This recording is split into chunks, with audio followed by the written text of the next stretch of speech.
Hi, and welcome to the Purple Ladder. And we're going to continue Prince top 25 albums of all time.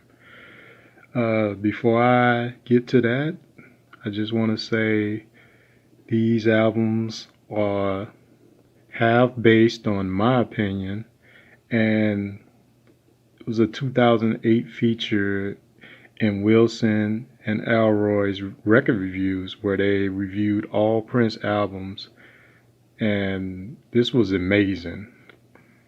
And so many five-star albums. Well, I'm not going to say so many, only one got 5 star. I'm not going to tell you, but it was so many 4 out of 5 stars for his entire collection at the time, because this was in September of 2008.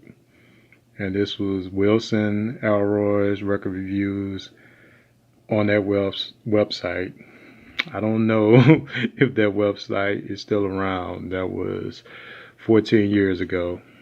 So, yeah, I kind of I take a liberal approach to these countdowns, and like I said, it's not all based on my opinion, and it's half based on my opinion. So I try to give other opinions, like I look at the reviews of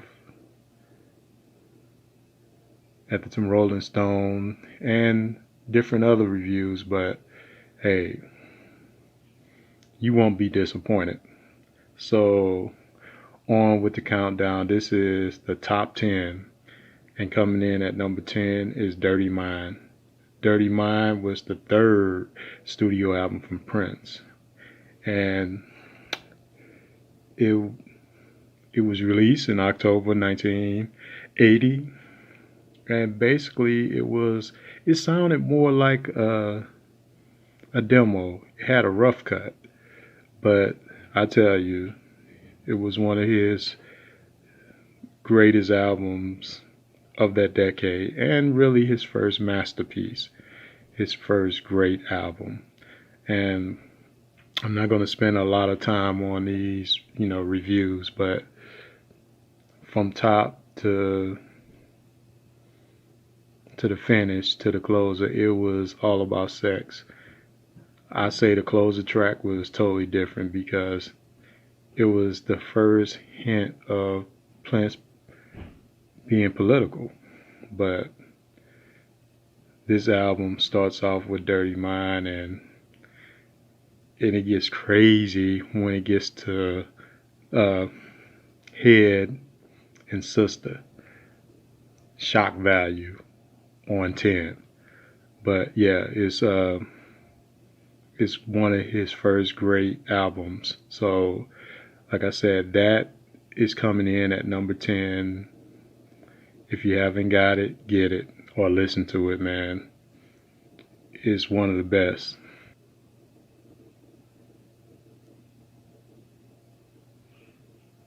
Coming in at number 9 on Prince top 25 albums of all time, The Gold Experience. The Gold Experience is Prince's 17th studio album, and it was credited to his stage name, the artist, I'm going to say, or the symbol, whatever you want to call it.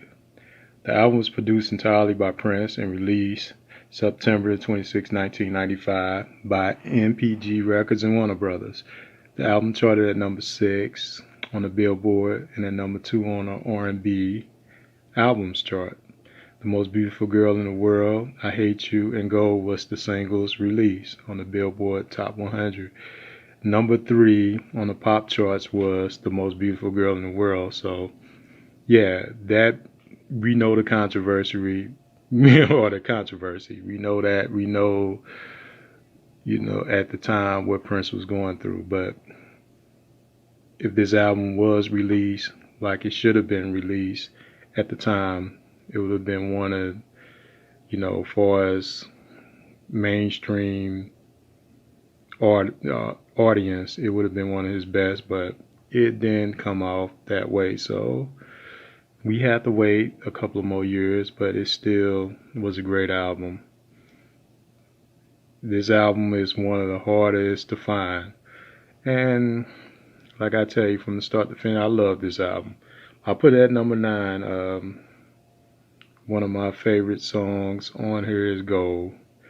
Uh, it's my mother's favorite song by Prince of all time.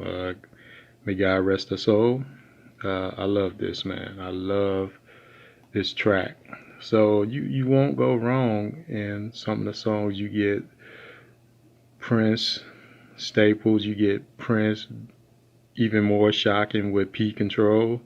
And then you get songs like Shy, that's easy going. The Sexual 319. There's so many tracks on this album that are great, but we also get the political, social side of Prince again with We March. This album got everything you want, but like I say, with Prince and his collection of albums, hey, I gotta put this at number 9. So we're gonna be moving on. Now, continuing with Prince, top 25 albums of all time. Now we on number 8. And number 8 is Lovesexy. Yeah, the masterpiece, Lovesexy. Yeah, I know a lot of you guys want this much more higher, but hey, like I said, Prince got a hell of a catalog, and this is a great album. 5-star to me, but it comes in at number 8. This is Prince's 10th studio album. The album was released May 10th, 1988. Paisley Park, Warner Brothers. The album was recorded in just 7 weeks, mid-December. It was a replacement for the Black Album. Prince thought the Black Album was evil, so he needed a spiritual uplifting, and this was the album that he released. And I tell you, it was a spiritual awakening. 45-minute connected album, and when I say connected, all the tracks connect. And people knew it would have been hard for radio programs to program this album, because it was just one single, 9 songs that were connected. But hey, we got together with the singles, Alphabet Street, Glam Sam, and I Wish You Heaven. Who can go wrong? These were masterpieces. And the first half of the album is masterful. That side 1, oh man, that's great. Then you get to side 2. I'm not going to review it because I haven't did a official review. But hey, from the start of the album with I Know I Love It at the beginning, it's one of my greatest tracks on it, to the closer. Probably one of the most positive songs for Prince. It was Positivity. A great closer, a great ending to a great album. Like I said, if I'm getting it a 10, 1 through 10, I'm going to give it a 10. And I think is that good. And it comes in at number 8.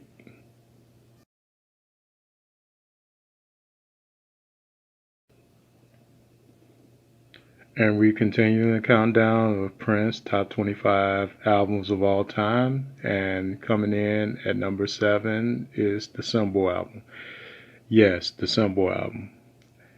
The Symbol album is Prince's 14th studio album, released October 13, 1992 on Paisley Park, Warner Brothers.